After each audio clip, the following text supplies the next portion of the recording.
Hello and welcome to Cutter Farms. We're back with another episode of UMRV Upper Mississippi River Valley, and today we've got all kinds of things we need to get into, but we're going to start here by taking a look at our cows. If I pop open the animal window here, you can see we've got these 50 cows we started with, and their health is actually coming up, which is encouraging. Our productivity is up. We're making milk straw, or we're not making straw, but we're making slurry. And you can see we've got a fair amount of food here still, so we're not burning through this nearly as fast as I was originally concerned. And so we are going to be adding on some additional cows here. If I pop open this menu, you can see we can hold a total of 500 in this barn. So I think what I want to do is start out by bringing us up to 250 cows, up from the 50 that we started with here. We are going to get the already mature cows so that we can start reproducing as soon as they get healthy. And I really don't want to wait a full 6 months for that to happen. I think they're going to get healthy within a month or so if we keep them fed here. So we are going to buy them at $16.50 a pop. That's a lot of money. We're going to need to take out just a little bit of a loan here, because if I'm going to buy 200 cows at $1,600, yeah, we're going to need some money. Oh, looks like we've got another load of chaff coming back here from the field chopped corn. We do have the workers still going out in that field after all this time, but we are almost done. I'm positive that's going to wrap up this episode.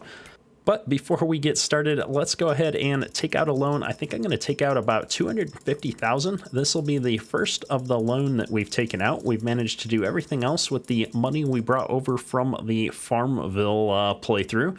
And so this is our first foray into debt. That's going to give us $330,000. I think that's going to be enough to get the cows that we want. Let's find out here. I could buy them. I want to buy them 50 at a time just so that I can do the easy math. So if we start with 50, and then the next time I click on this, it'll be another 50 for 100 total. 200 total, and this will get me to 250. There we go. So we're now at 250 total cows here, and really low on that money. That's all right. That's what it's there for. You got to spend a little bit of money to make some money. I'm going to go ahead and close this door though. We are going to be in a little bit of a spot when it comes to making feed. This feed wet mixer is just not going to cut it for us, so I am going to have to shop around for a new feed mixer yet today. That's all right. Let's check in on how all this is going. Yep, looks like we're unloading just fine here. And if I jump over here into the field, you can see we've made a lot of headway on chopping this corn. And auto drive is doing its thing, knocking out this field. Haven't had to do a whole lot with it. The only issue we've run into is once or twice, because I've set up the auto drive course as a two-way path on this dirt road, that occasionally the two unloaders end up on that same road going opposite directions, and they kind of crash into each other. So it's not really that big of a deal, but it has happened a couple of times. And I'll say it's awesome to use the hired help to run the forage harvester, because when that's going on, the unloader sits here and waits patiently while the forage harvester gets turned around, and then it calculates a new course and gets itself turned around. It's been working really well. So we're going to let that go, and we're going to jump down here into our 96, what is this, the 9630? Yeah, we got our 9630T down here that we've been running the tillage with. So we're going to jump down here to our 9630T and go ahead and get going on a little bit more of this tillage. We've been doing pretty good at skipping rows and getting stuff knocked out here. And then as we get a little bit close to where the chopper's still running, then we've been going back and hitting our missed rows. And I actually went back and did all the headland passes and stuff on the curvy bits over there just to knock that out. Trying to maximize our efficiency here with this tool. It does get a little bit awkward on some of the dips and stuff, so you do have to kind of come back at it at a different angle occasionally, but for the most part, this ripper's been working all right. I may look into a different piece of tillage at some point here. We'll see. It's always fun to find the right gear as well for this. And we might actually get to witness one of the rare instances where the unloaders kind of collide with each other, because we've got one trying to leave the field right as the other one is coming back here. So let me jump up here and deal with this. I could totally fix this if we were to create two-way courses out there for the bulk of the road. But quite honestly, for this particular scenario right here, where I'm pulling into the field at the exact same instance that somebody's leaving, there's not a lot I could do about that, even if I had two different courses. So every once in a while, that's just the way the timing works out with AutoDrive. But it's a real minor issue to resolve, as you can see. We just hop in here and send the guy back on his way. So with that minor annoyance out of the way, I'm going to go ahead and jump back in the plow here. I'm going to attempt to wrap up a little bit of our tillage work here while the chopper finishes up this field. And then we'll jump time ahead and see what kind of trouble we can get into.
So it looks like we are finally done with chopping this field.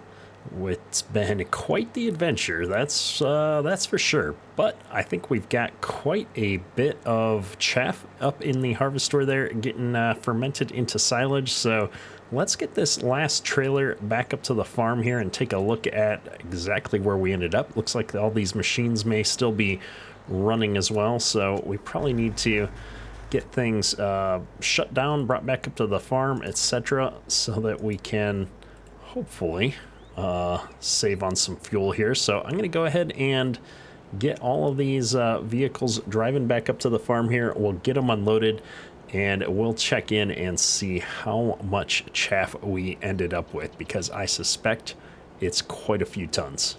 While we wait for those guys to unload, why don't we go ahead and knock out the rest of this tillage real quick.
wrapping up the headland passes here. As you can see, occasionally we get these little spots that this implement just doesn't want to stay in the ground. Not a whole lot we can do about that right now. We are probably going to look at swapping this implement out, though, before we get into our next needed round of tillage, just because of the fields on this map are quite rolling, as you can see. And so fighting with this is not something that I want to do for the long term. So we'll find a better piece of tillage equipment here that's going to suit our needs. But for the purposes of today's tillage experience, we have gotten through. We've gotten just about everything done. I've already passed over this once. I'm just going to give it one more shot to see if I can hit it. Nah, it's not going to do anything.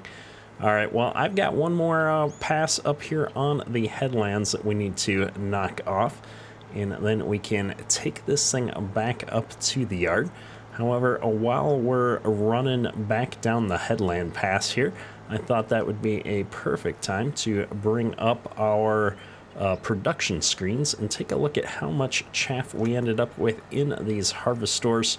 We've been running all of that back up there. I've tabbed over a few times, made sure all of our trailers are all emptied out and such. So let's take a look here. And as you can see, our corn silage is activated. It's been running. We have 261 tons of chaff here, so it's almost full on chaff. Not quite. I'm guessing this is a 300-ton capacity, or close to it. It's kind of hard with the way the conversion works, but we've already processed 120 tons of silage. And so what that means is that this green bar here is bigger than the amount of space left over, I think. And so we're going to fill all of this up and still have some chaff sitting in there as kind of a buffer awaiting to be processed. And so I'm feeling pretty good about how much silage we're going to have available for feed, which means pairing that up with the hay that we've cut off of our fields means we're going to be able to feed these cows for quite some time. And so that's the last, I'd say, big thing that we need to worry about for today is going to be jumping down here and mixing up a little bit more feed. I want to make sure we've got plenty of feed to get these cows through into the next days and weeks. So I'm just backing up here. I missed a little bit here and it was going to annoy me. Let's see if we can actually clean this up on the way out. There we go, looking better. So yeah, we've got just a little bit of tidbits here and we'll be back up in the farmyard. And there we go, we're all wrapped up. Let's see, where is the other driveways? Right here in front of me. Let me fold this guy up and we'll jump back up here to the farm. So first things first, I don't know if I've actually moved the time forward at all since we purchased those 200 cows. And so I want to bring up the animal menu for just a second here. We've got just over 55,000 liters of feed, just shy of 23,000 liters of mixed ration here. So what I'd like to do is bump the time forward 1 hour, because I think they get fed every hour. And we're just going to watch this tick over here. So we're at 1650. And if we just watch here, there we go. Okay, so we're not using that much. That was like 22 something. This is 21, so 1,000 liters of mixed ration. So this is almost enough for a day. Not quite, so 20 hours or so, 21 hours or so. Let's take this thing down here and we'll toss one hay bale in it and then fill the rest with, or how much does this hold? There's a better question. Hang on. So this is going to hold 11.9 cubic meters or 5.1 tons, but I don't know if that's the same measurement that we're in here. Let's go put a bale in here real quick and see what that's going to do. $9,000 in leasing costs. My goodness. That's all of the using those wagons and all of the hourly lease costs associated with it. I left the time running here for a bit. It's starting to get dark. I do want to run down here. We're going to grab one bale and toss it into the mixer and fill the rest up here with silage and see what that comes out as for our total mixed ration. We're going to spawn one bale. We've only got 23 bales in here, so that is a little bit of a concern. So one bale of hay ends up being 75% of this mixer. And since we have so little hay and so much silage, I'd rather pivot that mixture and be putting more silage in the mixing wagon rather than hay in the future batches here. So what we're going to do is I am going to top this this cart off with silage. We do have to do something with it. I could put it in the harvestor. All right, we're going to do this. This is not extremely realistic here, but this harvestor does operate as a silo. Oh, I can't actually dump out of this thing into it though. Ah, well. We'll live with our mistakes, but we're gonna do things a little bit different here for the next batches. So let's go ahead and get our silage going here. 384,000 liters of silage there. And yeah, we end up with a horrible mix here. Well, I'm gonna go ahead and try to fix our problem here using the harvestor here. I just had a trigger. Oh, I am dumping out into it. Perfect. And we'll be able to pick that hay back up here in a second. It's just sometimes Farm Sim likes things a certain way, and we did them out of order. I probably should have made smaller bales, to be honest, if I was going to use such a small mixer. But it is what it is. At least this is going to allow me to shift my balance a little bit and have more silage rather than hay in this mixture, which is exactly what we're looking for. And then I'm gonna just run this right in here to the cows because what I really want to do is make sure we're keeping them fed, and then we want to jump time forward a bit here and see if we can start cranking out some milk and getting the daily profits rolling in. I do wish that I could see this menu in the unit convert units so that everything is a one-to-one here, but alas, we'll just have to kind of pay attention to how fast things go down. We do have this 32,000 liters of hay that I tossed in here as a backup buffer. If we ever do run out of total mixed ration, it's kind of our fallback. So at least we've got that sitting there.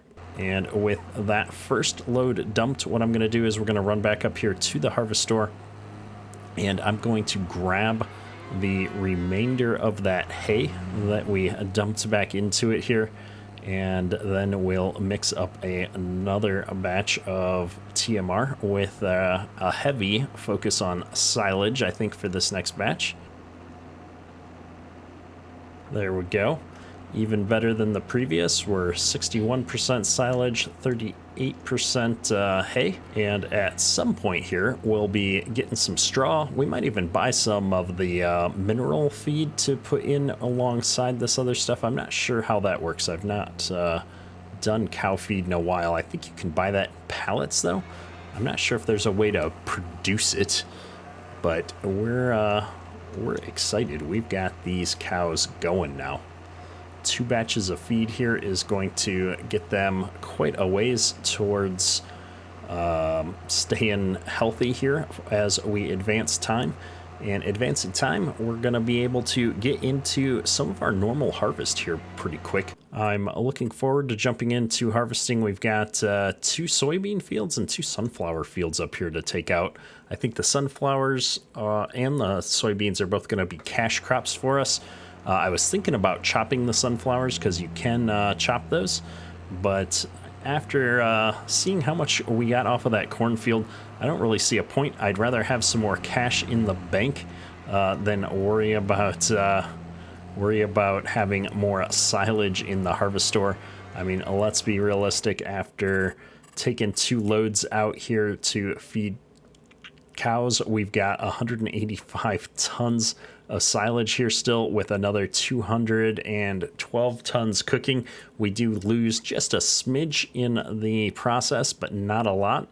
So we're going to have a full harvest store here of silage in no time. However, I think with additional cows purchased and fed, there's not a whole lot left for us to wrap up here in today's episode. We're going to get the barn all shut up, and you know what? Let's tick one more forward to 1900, and then let's take a quick look at the animal screen again here.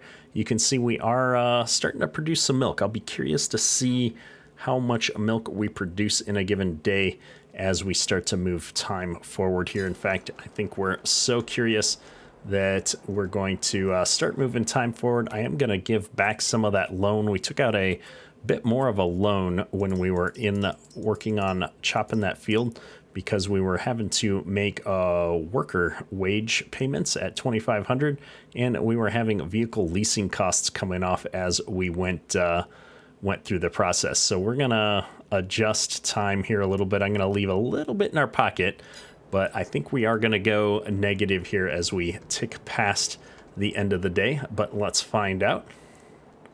There we are, $22,000 of miscellaneous. Some loan interest, some vehicle leasing costs, property maintenance. I wonder what that $22,000 of miscellaneous was for. I'm not sure. Either way, it looks like our first 50 cows are up to 100% health, and that second batch of 200 cows that we bought is all the way up at 80%. So I'm excited. That's working great. And we've got a big chunk of milk. I don't remember what time the milk gets sold at, though. It's not right at midnight. I think it's at maybe 4 in the morning or 6 in the morning or something. So I'm feeling good about this. Our total mixed ration is holding out. Let's just bump this forward until we see our milk sell.